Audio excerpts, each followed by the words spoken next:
The attic smelled of dust and forgotten things.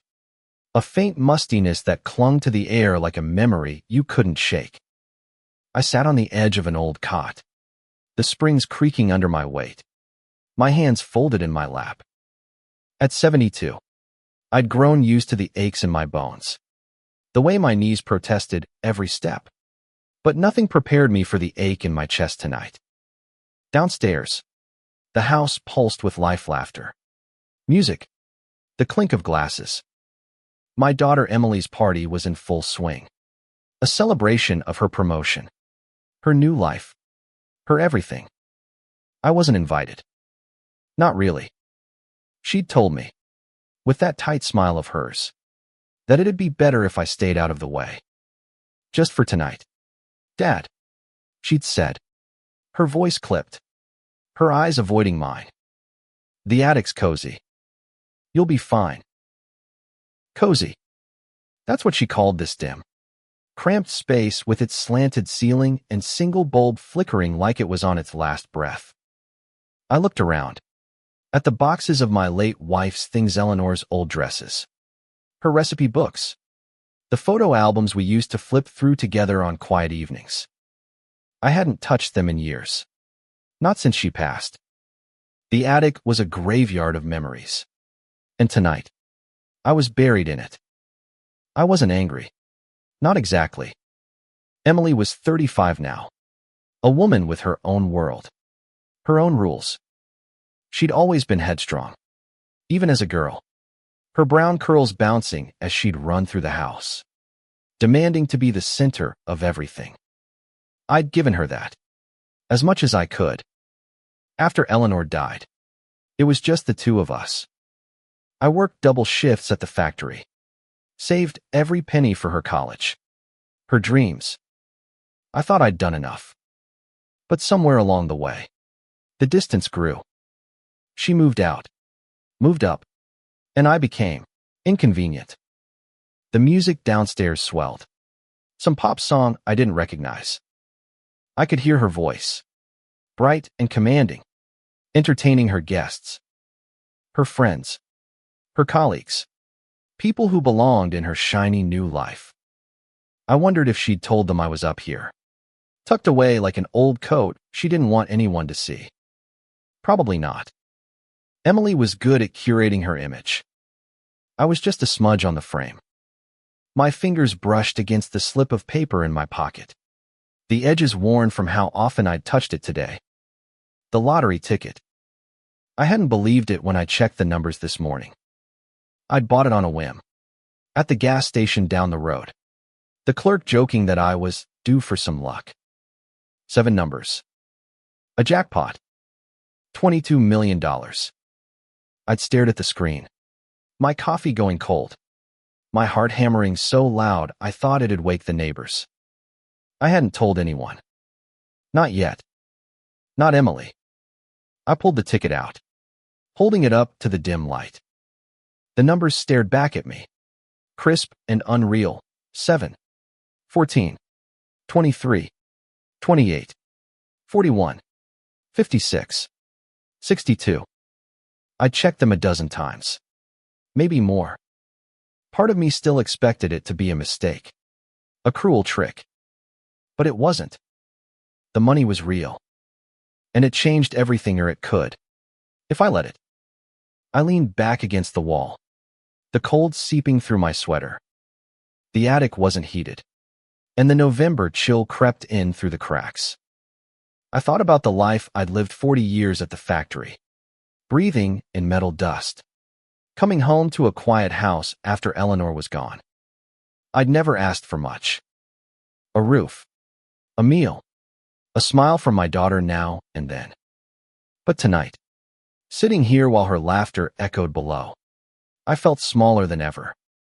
The ticket trembled in my hand. I could cash it tomorrow, walk into a bank and change my life. A new house. Maybe. Somewhere warm. With a porch where I could sit and watch the sunset. I could travel. See the places Eleanor and I used to dream about: Italy, with its cobblestone streets, or the mountains in Colorado. I could be someone new. someone who mattered. But then I thought of Emily. My girl. She hadn't always been like this, distant, sharp-edged. There was a time when she'd climb into my lap, her tiny hands tugging at my shirt, begging for stories about knights and dragons. I'd made them up, night after night, watching her eyes light up. Where had that girl gone? Had I lost her? Or had she lost me? A burst of laughter from downstairs pulled me back. I tucked the ticket away, my chest tight. The party would go on for hours, and I'd stay here, out of sight, out of mind. But the ticket in my pocket was a secret, a power I hadn't had before. I didn't know what I'd do with it, not yet. All I knew was that tonight, in this dusty attic, I wasn't just an old man forgotten by his daughter. I was a man with a choice. And for the first time in years, that felt like something. I closed my eyes, the music fading into a dull hum. The cot creaked as I lay down, pulling a thin blanket over me. Tomorrow, I'd decide. Tomorrow, I'd figure out what this ticket meant for me, for Emily, for the life we'd both forgotten how to share. For now, I let the attic hold me, its shadows wrapping around me like an old friend. Somewhere in the dark, I could almost hear Eleanor's voice. Soft and steady, "You're enough, Tom. You've always been enough." The night stretched on, the attic growing colder as the hours ticked by. I didn't sleep much, just dozed in fits and starts, the cot's springs digging into my back. Every now and then, a burst of laughter or a snatch of conversation drifted up through the floorboards, reminding me of the world below. Emily's world. I tried to picture her down there, gliding through the crowd in one of her sleek dresses, her smile polished and perfect. She'd always had a way of lighting up a room, just like her mother. But unlike Eleanor, whose warmth had drawn people in, Emily's charm was calculated, a performance. I wondered when she'd learned to be that way. By dawn, the house was quiet. The party had ended, the guests gone, the music silenced. I sat up, my joints stiff, and rubbed my eyes. The attic was gray in the early light, the shadows softer but no less heavy. I reached for the lottery ticket again, more out of habit than necessity. It was still there, still real. I tucked it back into my pocket and stood, stretching as best I could. The attic's low ceiling forced me to stoop, a reminder of how small this space was meant to make me feel. I made my way downstairs, careful not to creak the steps. The living room was a mess, empty wine glasses, plates with half-eaten appetizers, streamers tangled on the floor. Emily was nowhere in sight, probably sleeping off the night in her room, I thought. I moved to the kitchen, brewed a pot of coffee, and sat at the table, the ticket burning a hole in my pocket. The house felt too big, too empty, like it belonged to someone else. I thought about the money again. $22 million. It was a number so big it didn't feel real, like something from a movie. I'd never had money, not like that. We'd scraped by, Eleanor and I, living paycheck to paycheck, saving for Emily's future while ours stayed small. The factory had worn me down, year after year, until my hands were calloused and my back bent. But I'd done it for her, for Emily. And now, here I was, banished to the attic while she celebrated a life I'd helped build. The kitchen door swung open, and Emily walked in, still in her party dress, her makeup smudged, her hair loose. She looked tired, but not the kind of tired I knew. Hers was the exhaustion of someone who'd spent the night being on, performing for a crowd. She froze when she saw me, her eyes narrowing slightly, like she hadn't expected me to be here. "Morning, Dad," she said, her voice flat. She moved to the coffee pot, pouring herself a cup without offering me one. "You sleep okay up there?" I nodded, though it was a lie. Fine. How was your party? She shrugged, leaning against the counter. It was good. Everyone loved the place. My boss was impressed. She sipped her coffee, her gaze flicking to her phone. You should have seen it. We had a great time. I heard, I said, keeping my tone even. Sounded lively. She didn't catch the edge in my voice. Or maybe she didn't care. Yeah, it was. Anyway, I've got to clean up before work. You staying out of the way today? The words hit like a slap, though I didn't flinch. Out of the way. That's what I was to her now, a nuisance. A shadow to be tucked away. I thought about the ticket. About telling her right then and there. Emily, I won the lottery. $22 million. I'm not your burden anymore. But I didn't. Something held me back. A mix of pride and hurt, and maybe a little hope that she'd see me without needing a dollar sign to do it. I'll manage, I said, standing. I've got errands to run. She didn't ask what they were, just nodded and turned back to her phone. I left the kitchen, my steps heavier than they'd been in years. Outside, the air was crisp, the kind of November morning that made your breath visible. I walked to the gas station where I'd bought the ticket. Not because I needed to, but because it felt like the only place that made sense right now. The clerk, a young guy with a crooked smile, recognized me. Hey, Mr. Carter. Back for another ticket. He joked, ringing up a pack of gum for the customer in front of me. I smiled faintly. Maybe. Just checking in. He didn't know about the ticket. Of course. No one did. But standing there, in the fluorescent glow of the gas station, I felt a strange kind of clarity. The money wasn't just money, it was a chance. A chance to redefine who I was. Not just to Emily, but to myself. I'd spent so long being her father, Eleanor's husband, the guy at the factory. Who was I now? Who could I be? I bought a coffee, more to have something warm in my hands than because I wanted it, and walked back home. The ticket stayed in my pocket, a secret I wasn't ready to share. Not yet. Emily needed to see me first, really see me. And maybe, just maybe, I needed to see myself too. The day passed in a blur of small tasks: washing dishes, folding laundry, anything to keep my hands busy and my mind from spiraling. Emily left for work without a word, her heels clicking on the hardwood as she rushed out the door. The house settled into its usual quiet, but it wasn't peaceful. It was the kind of silence that pressed against you, heavy with things unsaid. I found myself back in the attic, not because I had to be there, but because it felt like the only place I could think. I sat on the cot again, the lottery ticket in my hand.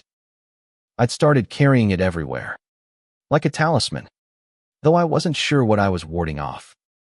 Doubt, maybe, or the fear that this was all a dream I'd wake up from. Back to being just Tom Carter, the old man who didn't fit in his daughter's life. I opened one of Eleanor's boxes, the cardboard soft with age. Inside were her journals, their pages yellowed but still filled with her neat, looping handwriting. I hadn't read them since she died, hadn't had the heart to. But now, I pulled one out, flipping to a random page. October 12th, 1998. Emily's 10th birthday. Tom made her a cake, lopsided but sweet. She laughed so hard when it nearly fell. He's so good with her, so patient. I hope she always knows how much he loves her.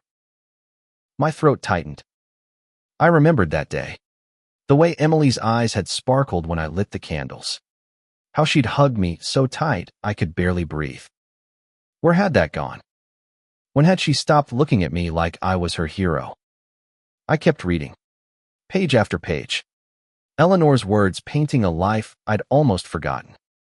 A life where we were enough for each other. I was so lost in the journals that I didn't hear the front door open.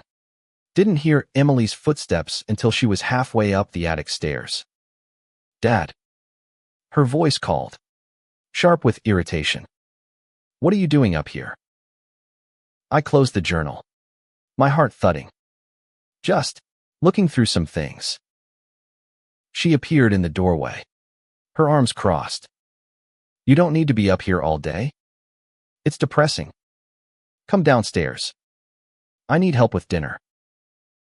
It wasn't an invitation. Not really. It was an order, the kind she gave her assistants at work. I nodded, setting the journal aside, and followed her down. The attic felt colder as I left, like it was reluctant to let me go.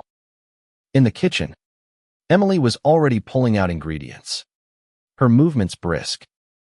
"Chop the onions," she said, not looking at me. "I'm making stir-fry." I did as she asked, the knife steady in my hands despite the ache in my fingers. We worked in silence. The only sounds the sizzle of the pan and the rhythmic chop of the knife. I wanted to say something, to bridge the gap between us, but the words wouldn't come. Instead, I watched her, the way her shoulders tensed, the way her eyes stayed fixed on the stove.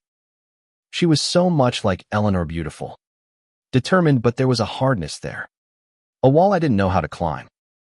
"Dinner's ready," she said finally, plating the food. We sat at the table, the same one where we'd eaten as a family years ago, but it felt different now. Smaller, somehow. She ate quickly, her phone buzzing beside her plate. I picked at my food, the ticket in my pocket a silent weight. "Emily," I said, my voice quieter than I meant it to be. "Do you ever think about us? You and me?" She looked up, her fork pausing. "What do you mean?" "I mean, we used to be close. You used to tell me everything. Now it's like I stopped, searching for the right word. Invisible. Unwanted. Like I'm in the way." Her eyes flickered, something softening for a moment before the wall went back up. "Dad, I'm busy. I've got a career. Responsibilities. I can't always entertain you." "Entertain me." The words cut deeper than I expected. I nodded, pushing my plate away. "I get it," I said, standing. "I'll clean up." She didn't stop me, didn't say anything as I cleared the dishes. I washed them slowly, the hot water soothing my hands, but not my heart. The ticket was still there, a secret I could wield if I chose to. I could tell her now, watch her eyes widen, watch her recalculate who I was. But I didn't want that. I didn't want her to see me because of the money. I wanted her to see me because I was her father. That night, I stayed downstairs, sleeping on the couch instead of the attic. It wasn't much, but it felt like a small rebellion, a refusal to be tucked away. The ticket stayed in my pocket, a promise or a burden, I wasn't sure which. But as I drifted off, Eleanor's words from the journal echoed in my mind. He's so good with her, so patient. I wasn't sure I had that patience anymore, but I wasn't ready to give up. Not yet. Morning brought no clarity, only the same heavy silence that had settled over the house. Emily was gone before I woke, her coffee mug in the sink, a post-it note stuck to the fridge, back late. "Don't wait up." I stared at it, her handwriting sharp and hurried, like she couldn't spare the time to write more. I crumpled the note, tossing it into the trash. The lottery ticket felt heavier today, like it was pulling me toward a decision I wasn't ready to make. I spent the day walking, something I hadn't done in years. The neighborhood had changed since Eleanor and I moved here. New houses, new faces. The corner store now a coffee shop with too many options. I passed kids on bikes, young couples pushing strollers, and felt like a ghost drifting through their world. My steps took me to the park, where I sat on a bench, watching leaves fall in slow spirals. The ticket was still in my pocket, a constant reminder. I could cash it today. I could call a lawyer, start the process, leave this life behind. But where would I go? And what about Emily? I thought about her childhood, the years when it was just us against the world. After Eleanor died, I tried so hard to be enough for her, packing her lunches, cheering at her soccer games, staying up late to help with algebra. But somewhere along the way, I'd become the background to her life, a piece of furniture she stepped around. I didn't know how to fix that. I didn't even know if she wanted it fixed. By afternoon, I was back home, the house as empty as I'd left it. I wandered to the living room, where Eleanor's old piano sat, its keys yellowed but still in tune. I pressed a note, the sound soft and mournful. Emily used to play, her small fingers stumbling over scales while Eleanor coached her patiently. I sat at the bench, my hands hovering over the keys. I wasn't a musician, not like them, but I played a few notes, a clumsy attempt at a melody. It felt like reaching for something I'd lost. The front door opened, startling me. Emily walked in, her briefcase slung over her shoulder, her face drawn. "You're up," she said, like it was a surprise. "What's with the piano?" "Just remembering," I said, closing the lid. "Your mom used to love this thing." She nodded, but her eyes were already elsewhere, scanning her phone. "Yeah, she did. Look, I've got a call in 10 minutes. Can you keep it quiet?" I swallowed the hurt, nodding. "Sure." She disappeared upstairs, her door clicking shut. I sat there, the silence louder than ever. The ticket burned in my pocket, and for the first time, I felt a spark of anger. Not at Emily, not really, but at the life that had brought us here. At myself, for letting it happen. I stood, my hands shaking, and went to the kitchen. I pulled out the ticket, set it on the counter, and stared at it. $22 million. Freedom. Power. A chance to be someone new. But then I thought of Eleanor's journals, her words about love and patience. I thought of Emily as a girl, her laughter filling this house. The ticket could buy me a new life, but it couldn't buy back what we'd lost. I needed to try, really try, to reach her.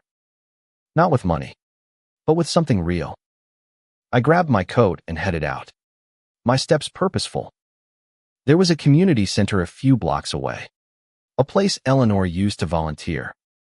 They had programs for seniors, classes, groups, things I'd never considered before. Maybe it was time to start. Maybe it was time to find a life outside this house, outside Emily's shadow. The ticket could wait. For now, I needed to find myself. At the community center, I signed up for a woodworking class, something I'd always wanted to try. The instructor, a woman with kind eyes and a quick laugh, welcomed me like I belonged. For the first time in days, I felt a flicker of something like hope. I wasn't sure what I was building, not yet, but it was a start. As I left, the ticket still in my pocket, I felt lighter. Not because of the money, but because I'd taken a step. A small one, but mine. The woodworking class became my anchor over the next few days. Each morning, I'd walk to the community center, my hands itching to shape the wood, to create something tangible.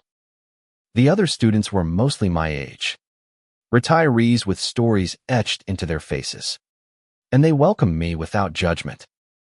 We'd sand and carve, swapping tales of grandkids and old jobs. And for a few hours, I wasn't Emily's father or Eleanor's widower. I was just Tom, the guy trying to build a decent birdhouse. At home, things stayed the same. Emily was a whirlwind, in and out, her life a blur of meetings and late nights. I tried talking to her, small things about the weather, The news. The birdhouse I was working on, but she'd nod distractedly. Her eyes on her phone. The ticket stayed in my pocket. A secret I both cherished and resented. I hadn't cashed it yet. I wasn't sure why. Maybe I was waiting for a sign. Something to tell me what to do. One evening, I came home from class with sawdust on my sleeves and a rough sketch of my birdhouse. Emily was in the kitchen, eating takeout straight from the container.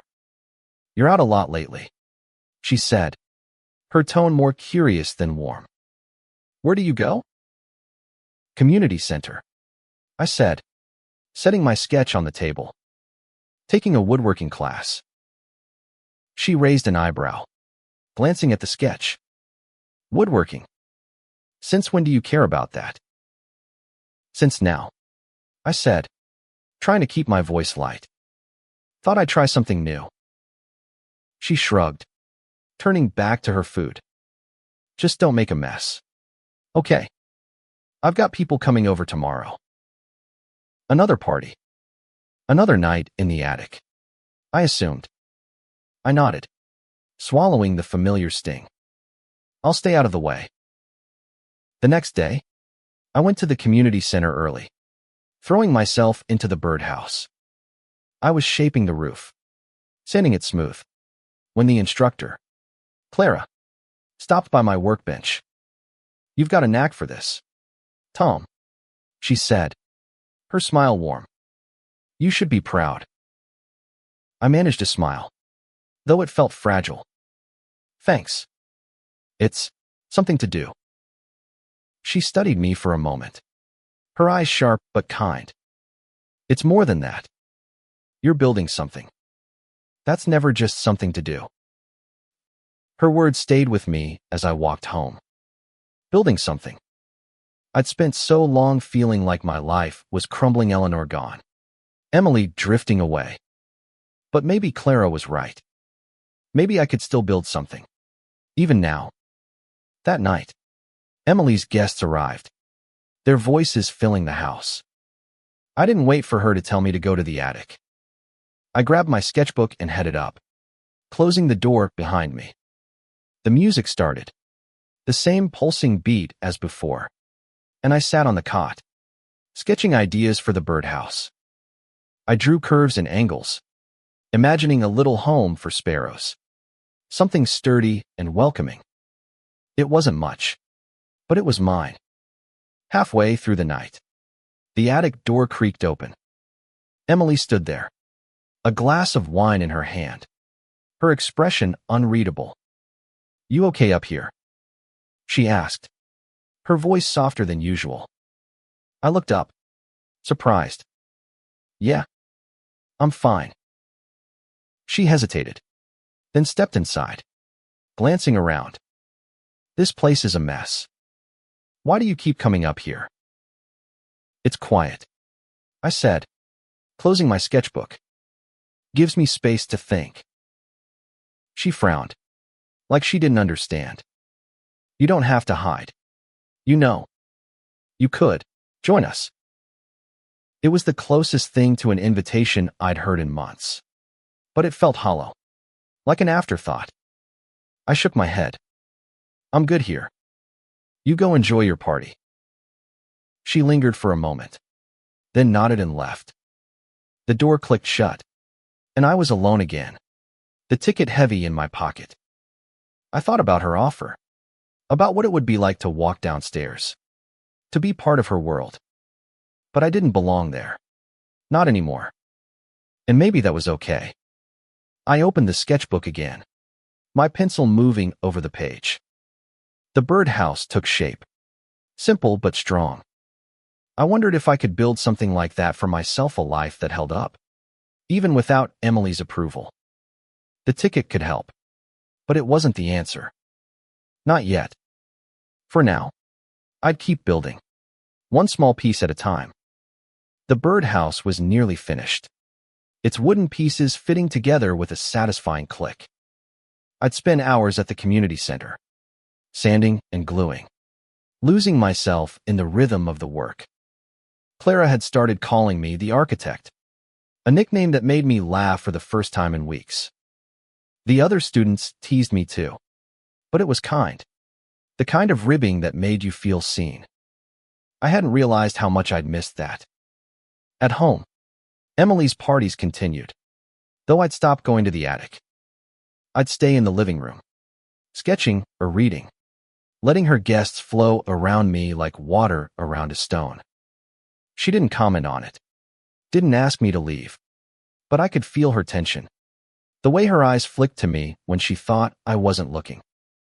I wondered if she was embarrassed, or maybe just annoyed that I wasn't invisible anymore. The ticket stayed in my pocket, untouched but never forgotten. I'd started to think of it as a test not of Emily, but of myself. Could I be more than the money? Could I find a way to matter without it? The woodworking class was part of that, a small rebellion against the life I'd settled into. But it wasn't enough. I needed to talk to Emily. Really talk. Before the ticket changed everything. One evening, I found her in the kitchen, staring at a pile of bills on the table. Her face was tight, her fingers tapping nervously. "Everything okay?" I asked, setting my sketchbook down.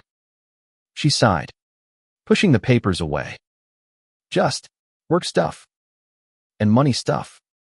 The usual." I hesitated, then sat across from her. "Want to talk about it?" She looked at me, surprised, like she'd forgotten I could ask questions. "It's fine, Dad. Just a lot right now. My car needs repairs. And rent's due. And," she trailed off, rubbing her temples, "I'll figure it out." I nodded, my hand brushing the ticket in my pocket. I could solve this. Right now. One phone call, one trip to the bank, and her worries would be gone. But I didn't say it. Instead, I said, "You don't have to do it alone. You know, I'm here." She gave me a small smile, the first real one I'd seen in months. "Thanks, Dad. But I've got this." I wanted to believe her, but I saw the strain in her eyes, the weight she carried. I'd carried it too, for years, and I knew how heavy it could be. We sat in silence for a while, the bills between us like a wall. I thought about telling her about the ticket, about laying it on the table and watching her reaction. But something stopped me. Not yet. The next day, I finished the birdhouse. It was simple 4 walls, a slanted roof, a small perch, but it was sturdy, built to last. Clara clapped me on the shoulder, beaming. "You should hang this in your yard, Tom. The birds'll love it." I took it home, setting it on the kitchen table. When Emily came in, she stopped, staring at it. "You made that?" she asked, her voice curious. "Yeah," I said, running a hand over the smooth wood. "For the backyard. Thought it'd be nice." She nodded, her fingers brushing the roof. "It's really good, Dad. I didn't know you could do that." There was a softness in her voice, a crack in the wall. I seized it. "Emily, can we talk? Really talk?" She looked at me, her guard up, but not as high as usual. "About what?" "About us," I said, my heart pounding. "About why I'm always in the way. About what happened to us." She froze, her hand still on the birdhouse. For a moment, I thought she'd brush me off, retreat to her phone or her work. But she didn't. She sat down, her eyes meeting mine. "Okay," she said quietly. "Let's talk." It wasn't much, but it was a start. The ticket stayed in my pocket, silent but heavy. I didn't need it yet. For now, this moment, this small, fragile connection was enough. The kitchen felt different that night, the air charged with something new. Emily sat across from me, her hands folded on the table, The birdhouse between us like a silent witness.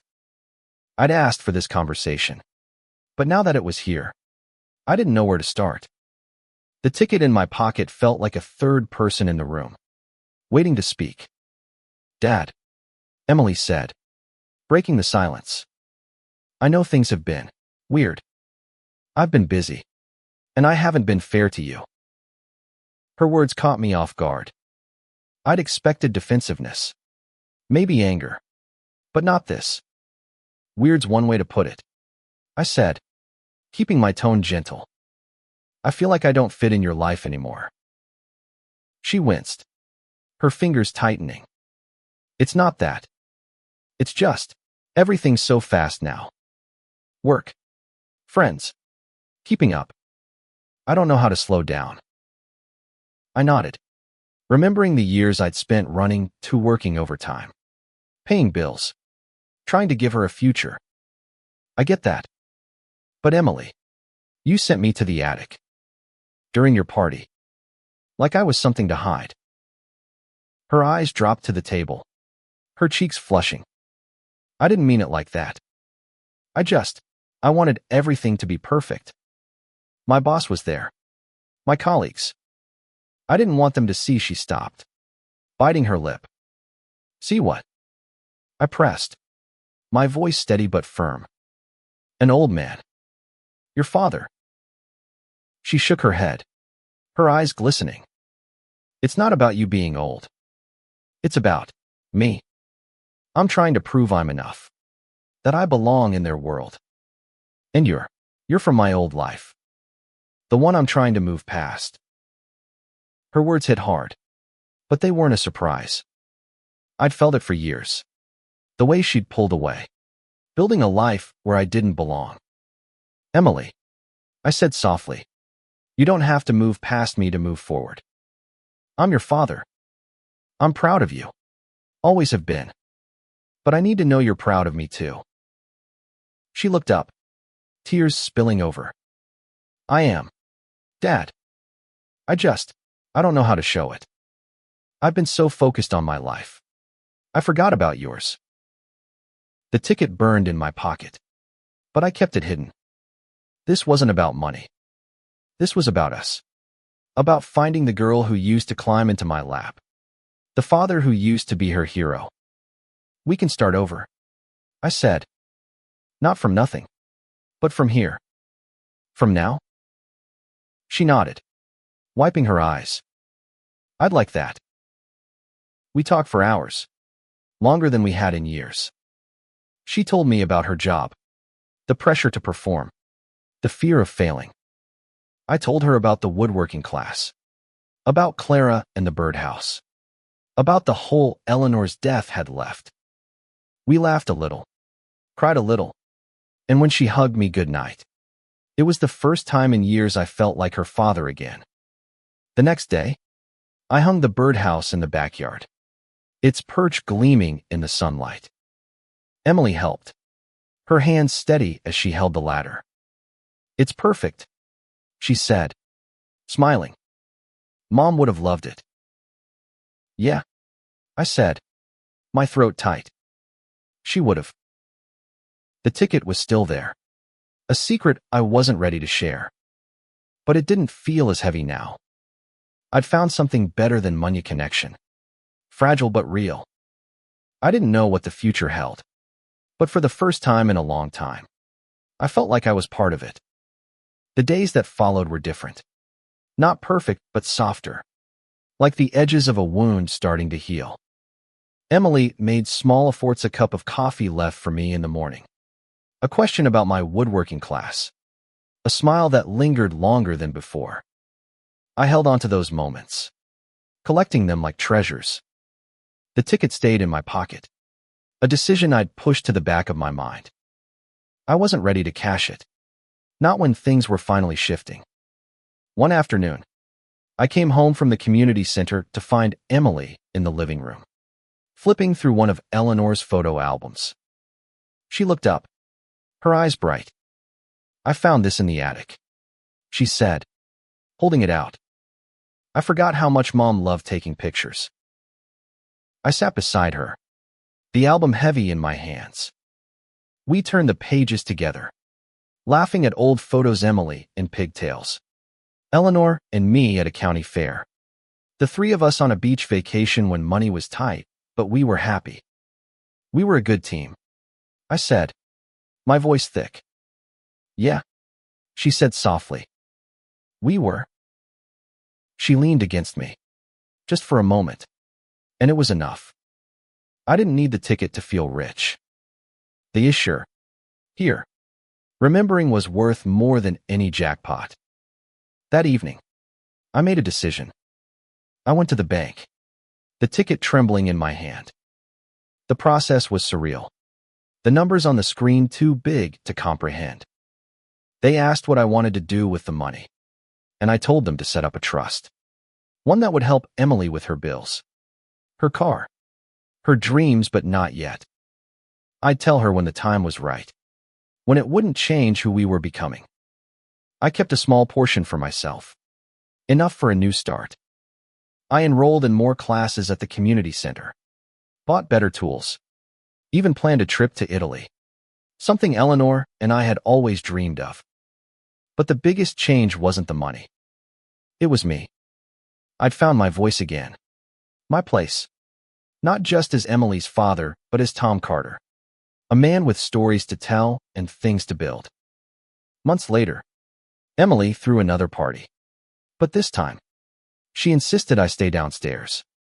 I mingled with her friends, told stories about my woodworking, even showed off the birdhouse. She beamed at me from across the room, and I saw with pride I'd been waiting for. Not for the money, but for me. The attic stayed empty that night, its shadows no longer my home. The ticket had changed my life, but not in the way I'd expected. It gave me choices, but it was the choices I made reaching out, building, loving, that gave me back my daughter. And as I stood in the crowded living room, her laughter mixing with mine, I knew Eleanor was watching, smiling. You're enough, Tom, she'd say. And for the first time in years, I believed her.